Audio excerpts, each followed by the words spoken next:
The tall, shiny building of Chen Fashion House stood in downtown Los Angeles, its glass windows reflecting the bright California sun. I walked through the doors one last time, knowing that in less than an hour, I'd lose everything I built, or at least, that's what my sister thought. I'm Sarah Chen, founder and until noon today, CEO of Chen Fashion House, the brand that changed luxury fashion by making it eco-friendly. We were in talks with LVMH, a big company that could take us global. But my sister Michelle wanted more than just her role as creative director. Morning, Sarah. Lisa from marketing greeted me with a smile. Big board meeting today. If only she knew. I stepped into the elevator feeling like I was in a dream. Inside my bag, one of our most popular designs, I carried proof of Michelle's betrayal. She had been secretly meeting with board members, changing voting rights, and planning to take over. But what she didn't realize was that I had been watching her ever since I caught her sharing our designs with LVMH 2 years ago. The boardroom was full when I arrived. Michelle sat in her usual seat, dressed in our latest collection. Ready to take notes, she said, acting innocent. The board members, our investors and CFO, avoided looking at me. Michelle gave me a cool nod. Shall we begin? I took my seat, noticing how everyone leaned toward Michelle's side. They had already chosen her. Before we start, I said, let's talk about what's really happening, the plan to vote me out as CEO. The room went silent. Michelle's smile stayed in place, but I saw her grip her iPad tighter. I have proof, I continued. Secret meetings, fake voting rights transfers, and even a press release saying I'm stepping down. Michelle kept her voice smooth. Sarah, you're under a lot of stress. Maybe you need a break. I finished her sentence for her. Like you told the board, right before suggesting yourself as interim CEO. At least Michael, our CFO, looked uncomfortable. The other investors kept their faces blank. The board is concerned, Michelle said, standing up now. The LVMH deal needs strong leadership, and your recent decisions have made them doubt you. Translation. I had refused a bad deal because I knew we were worth much more, but Michelle wanted fame and had been working behind my back to take over. Let's be honest, I said, opening my laptop. You've spent months making me look unstable just so you could accept a deal that undervalues us by $100 million. This is nonsense, Michelle snapped, but one of our investors was already checking his phone, likely looking at the evidence I mentioned. Shall we vote? I asked. For the next 15 minutes, Michelle gave her well-planned speech about why I should be removed, questioning my leadership, saying I was too emotional, and suggesting I was ruining the LVMH deal. The board listened and then voted, just like she had planned. The motion passes, Michelle said, barely hiding her excitement. Sarah Chen is no longer CEO of Chen Fashion House. I will take over as interim CEO. I stood up slowly, gathering my things. Congratulations, sister, but you forgot one small thing. Security will escort you out, she said coldly. Before they do, I said you should see this. I projected an email onto the screen. Michelle frowned, reading it. Her confidence cracked. That's impossible. Patent registration number 88,700,402,391. I read aloud. Our eco-friendly fashion technology, owned by me personally, not by Chen Fashion House. The investors quickly grabbed their phones, probably calling their lawyers. One of them looked like he might faint. The special fabric technology that makes our brand unique, I said with a smile, the eco-friendly process that LVMH wants to buy. I created it before starting this company. Before I made you creative director, Chen Fashion House has only been using it under a personal license from me, which, I glanced at my watch, expired 2 minutes ago when you removed me as CEO. You can't do this, Michelle gasped. The company owns anything developed while working here. Yes, I said, but I made this technology before Chen Fashion House even existed. Check the records, check the timestamps, check anything you want. My lawyers already have. The security guards Michelle had called were waiting by the door, but no one moved. Everyone was too busy staring at the patent details now on their screens. So here's the deal, I said, picking up my bag. You can have the company, Michelle. But without my technology, what you have is an empty brand. No special fabrics, no eco-friendly process, no $200 million LVMH deal. just a fancy office with a great view of Los Angeles. We'll fight this, she snapped. The board will. The board, James Wong cut in, his voice sharp, will need to reconsider its decision. Sarah, perhaps we should talk in private. I shook my head. No need. The vote was clear. I'm out. I'll be starting a new company, one that owns some very valuable technology. And I hear LVMH is still very interested in sustainable luxury fashion. I walked to the door, then turned back. Oh, and Michelle, Mom wants us at dim sum on Sunday. Try not to be late. The security guards hesitated, unsure who they were supposed to remove. As the elevator doors closed behind me, I heard the boardroom break into chaos.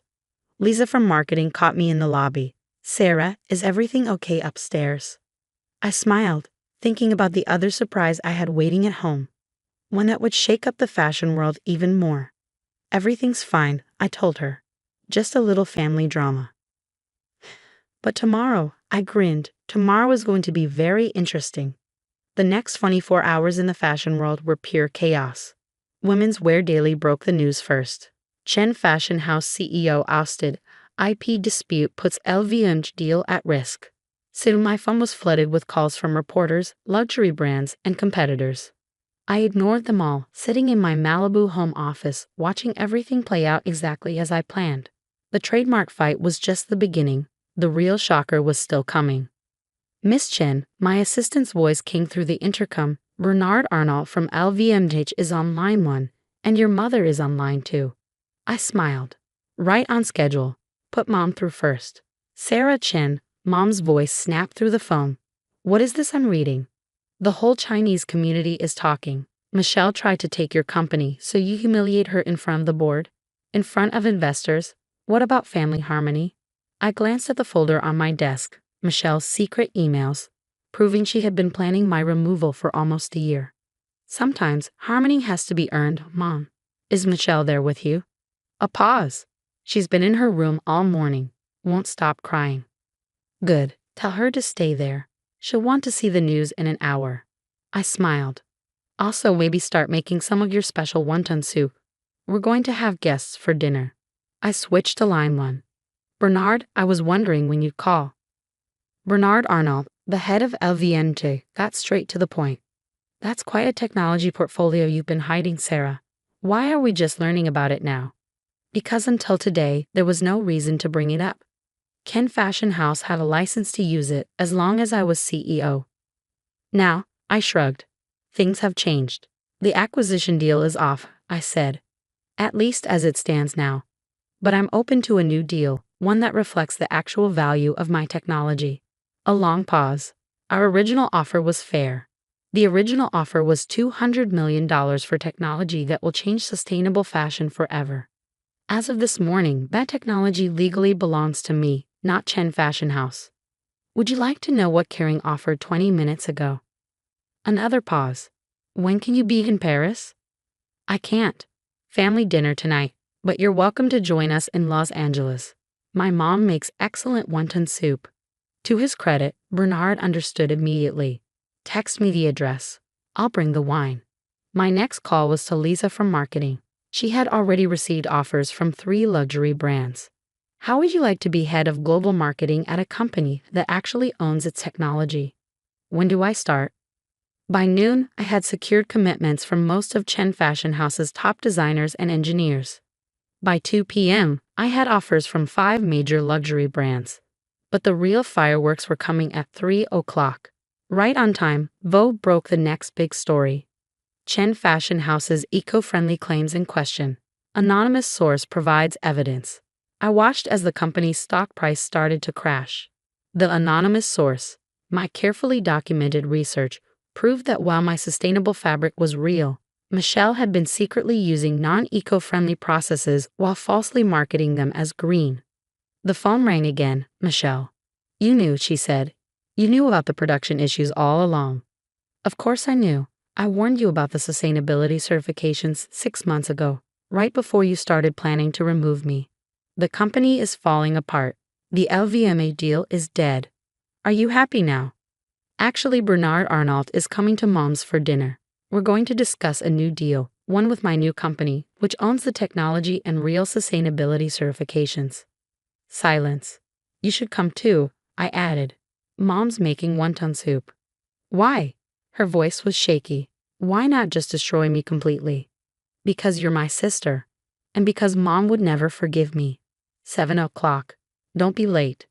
That evening, the scene at our parents' house felt surreal. The dining table where we'd always had Sunday dinners was now hosting the CEO of LVMH, 3 top fashion executives, and our old family friend Uncle Gene, the one who had helped me file my patents 2 years ago. Michelle arrived last, her perfect makeup failing to hide the tear stains. Mom, as always active like having billionaires at her dinner table, was completely normal. Eat, eat, Mom said, giving everyone more soup. Business can wait until after dinner. As we ate wontons and drank wine, a new deal was made. My new company would take over Chen Fashion House in a stock swap. Then LVMH would buy the combined company for $500 million. Michelle would keep her shares but step down from any leadership role. Most importantly, we would still be sisters. Later, Michelle and I sat outside in the garden, just like we used to when we were kids. I don't get it, she said. You knew what I was planning. You could have stopped me earlier. You could have exposed the truth about the sustainability issues and destroyed me. Why wait? I took a sip of the fancy wine Bernard had brought. Because I needed everyone to see the truth for themselves, about you and about me. And what's the truth? You're someone who was willing to betray family for success. And I'm someone who found a way to save both the company and our family. She flinched. Mom's never going to let me live this down. No, I said. But she's also never going to let me forget that family comes first, even when family betrays you. She hesitated. The new company, there's really no place for me. Not in management, but your shares are still worth about $50 million. That's not bad for someone who tried to take over her sister's company. Mom came outside with more wontons, insisting that even the CEO of the world's biggest luxury brand needed to eat. She treated everyone the same. Her daughter who tried to steal a company, the daughter who outsmarted her, the billionaires, the family. To Mom, we were all just people who needed feeding. The next few weeks were a whirlwind of lawyers, contracts, and news headlines. The media loved the story. Fashion Sisters feud ends in $500 million deal. We launched the new company, Phoenix Sustainable Luxury, with top designers and a clear vision. LVMH quickly finalized the acquisition. Kering made a last-minute offer, pushing the final price to $600 million. Michelle took a break from work, then started her own business, helping brands make fashion more ethical. She still comes to Sunday dinner, though she's quieter now, more thoughtful. Mom always makes sure we sit next to each other. At the signing ceremony, a reporter asked if I was afraid of more family betrayals in fashion. I smiled and said, in fashion, like in family, what matters isn't just how things look, it's what's underneath. That night, I found an old photo in Mom's album. It was from my first fashion show, Michelle and me, proudly showing off the dresses we designed together. Next to it, Mom had placed a framed copy of the $600 million acquisition announcement. To remind you both, she said firmly, that success means nothing without family. She was right. The trademarks, the sustainability scandal, the negotiations, those were just tools. The real victory wasn't the money or the headlines. It was finding a way to save both the company and our family. Michelle and I still argue over fashion at Sunday dinners. Mom still makes too many wontons. Dad still says we work too much. But now, we all understand something. Winning isn't just about coming out on top. It's about how you get there. The fashion world moves fast.